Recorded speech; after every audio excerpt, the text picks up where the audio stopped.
Coming up in today's Leeds news, Afcon impact on the next 4 games, under-21s in European action, Elland Road decision delayed yet again, and Kai moral approach.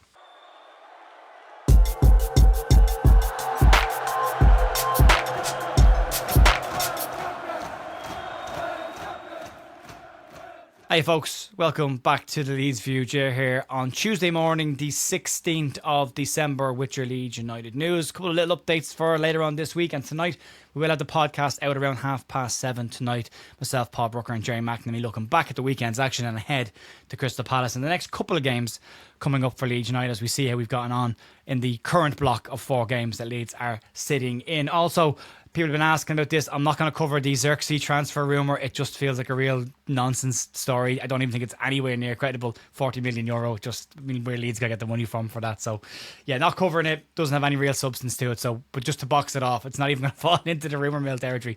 But we do have some other stuff that has a bit more meat on the bones. And we'll start off with the Afcon, which kicks off in a couple of weeks' time. Players are leaving now and the impact it will have on Leeds over the next couple of matches. So, thanks to Leeds Live and Isaac Johnson, who have a piece today that outlines the impact of Afcon and who will miss games against Leeds United in the next couple of weeks. Yesterday was the cut-off point for players to be released by their clubs to go off and train and get ready for Afcon, which kicks off in a couple of weeks. Crystal Palace coming up on Saturday will be the first one to have a look at. We're going to look at the 4 games coming up in that period of time and how they will impact Leeds United. They're not overly impacted, Crystal Palace. They've got one, but they've got other issues that we'll cover at the back end of this story once we get the African Cup of Nations players out of the way. But the good news is for Leeds, no players will be leaving Leeds United to head off to Afcon this time around, which is a minimal impact, no impact at all for Leeds.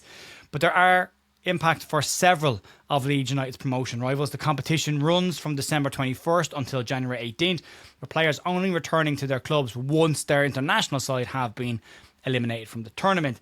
We'll start off with Crystal Palace. They're the first one up for Leeds United. They're not overly impacted on this, but they are missing just one player, and that is Senegalese international Ismaila Sarr, who's got 8 goals for them this season. He's their second highest top goal scorer, and he has been a really, really important player for them. They've got bigger issues coming into the weekend's action. After that, it's the much anticipated Sunderland game. Leeds promotion rivals, I suppose you could call them that, and they're going to be missing 6 players minimum. Noah Siddiqui, Arthur Marsawaku, Ranildo, Bertrand Traore and Talbi will all go on international duty for them, as well as Habib Diarra, who has been called up for the international tournament. However, he is on his way back from a long-term injury, so he might not get to Afcon, but he might also not be in the squad to play Leeds United. They also will be without Luke O'Nien for the Leeds United game, who will be suspended, serving the 3rd game of a 3-match ban there. Next up after that will be Liverpool for Leeds United. Mo Salah, the obvious one there that's missing, the only one that's missing, but he didn't play against Leeds United at Elland Road, so not a massive impact there. And then finally, Manchester United, again, a big game on the calendar for every single one of us, and they're missing a few players. Brian Mbeumo will be missing, Amad Diallo is missing, as well as Mazraoui will also be missing for Manchester United. An opportunity for Leeds, hopefully, to get a couple of points on the board. Now, depending on the performances of each of the national sides, some of these players could be back and available by the time Leeds get to them, but the first 2, the Palace and Sunderland games specifically, will be the ones that might give us a chance to pick up some points. And Crystal Palace, as I say, have got some serious issues coming into this game. Not that should overly concern us. We've had this situation with Brighton and Nottingham Forest where they had European games, missing loads of players and still managed to get a result. So we do have to look after ourselves. But Palace will go into this game missing several key players for the game at the weekend. Daichi Kamada will be out of the game after picking up a hamstring problem. He is confirmed as out. Daniel Munez requires knee surgery. He's out of the game as well. And the report today says that their top goal scorer, Jean-Philippe Mateta, is having his minutes managed over the festive period, and what is a fixture congestion for Crystal Palace for their FA Cup, League and European competitions as well. The price of being successful, I suppose. But yeah, Leeds will hope to get some good news themselves this week when Daniel Farke finally faces the media on Lucas Mecha and maybe even Sean Longstaff. Longstaff is the longer term absence for Leeds, but Mecha didn't train last week. They were hoping to get him back in team training this week, and Leeds could definitely do with having him as part of the front lineup with Dominic Calvert-Lewin. They've been very effective together when they have been up top both together. That's it for that. When we move on, we'll talk about the under-21s in European action and how that's going for them this year. Leeds United's under-21 side are in Premier League International Cup action again, and they will play Borussia Dortmund B tonight at the LNER Stadium in York. The game is on LUTV and kicks off at 7 p.m.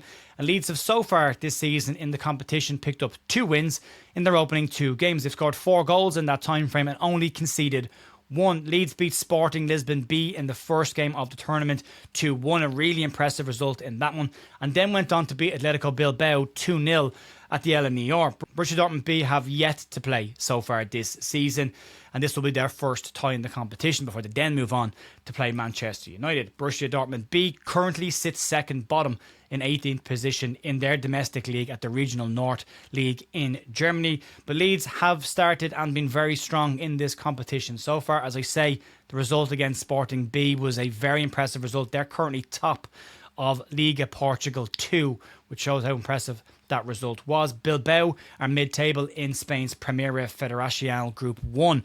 So some decent results for them so far. They've got another decent bit of competition tonight. It's good experience for them as well. They are on a bit of a break at the moment in the league, so they haven't played in a couple of weeks, so this will be their first real opportunity. A lot of players played for the under-18s last week in order to keep them sharp.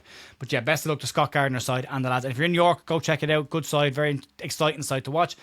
And if you're not, you can check him out on LUTV. And if you don't even catch that one, I will give you the results and the details tomorrow morning on the news. Let's move on. Let's talk about an Elland Road decision that's not going to please a lot of people. Leeds will have to wait a little bit longer again for the green light from Leeds City Council, as today's planned meeting on a decision on the Elland Road redevelopment has now been cancelled. This is the second cancellation of the Leeds City Council.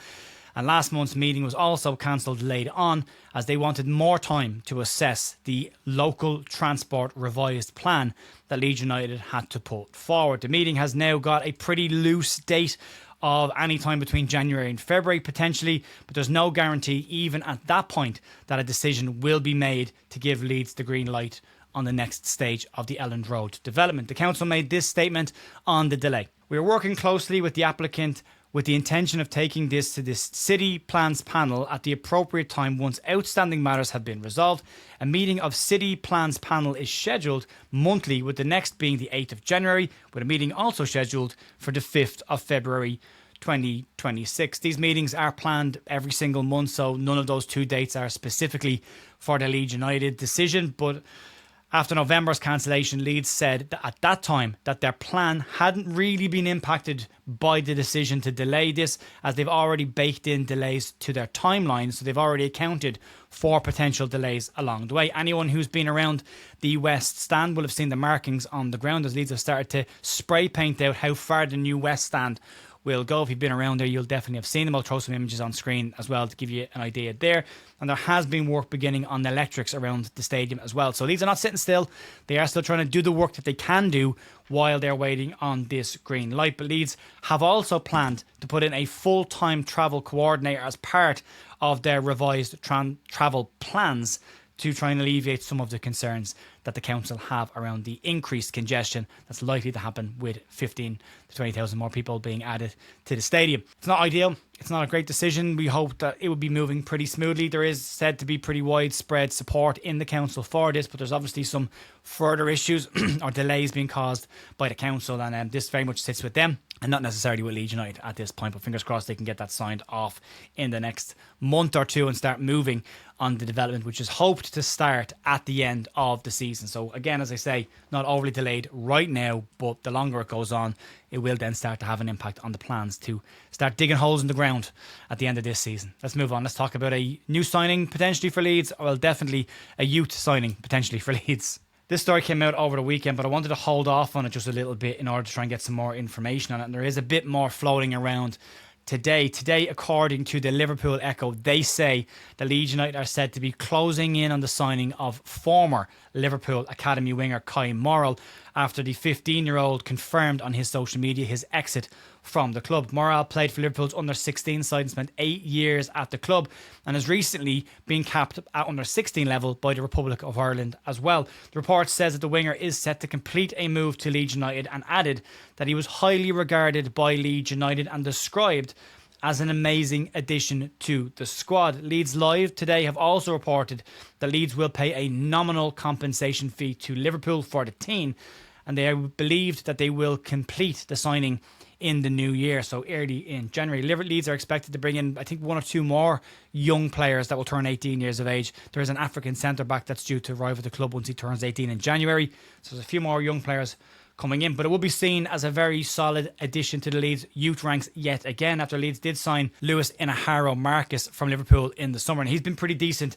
for the Leeds United under-21s this season, and he has played. They also brought in Jacob Lenu from Manchester City, so taking some of the players from the more established, quote-unquote, Premier League academies at this point, and they've been really good. They've done some good business in the youth ranks to put them together a nice youth side at under 18 level and at under 21. Anyone who's seen the clips of Kai Morrell floating around will see there's a decent player in there as well. So an exciting young player to bring in for Leeds United. We'd like to see the first team get their skates on now once the transfer window opens in 2 weeks' time, and we'll see what the first team can do. But from right now, from a youth perspective, good signing for Kai Morrell, and the under-21s in action tonight as well. Worth checking out. And don't forget, the podcast will be out on all the audio platforms as well as YouTube tonight at around 7:30. You can check that out. Outside of that, that'll be it for me today. Have a great rest of your day, and I'll talk to you soon. See you later. Bye.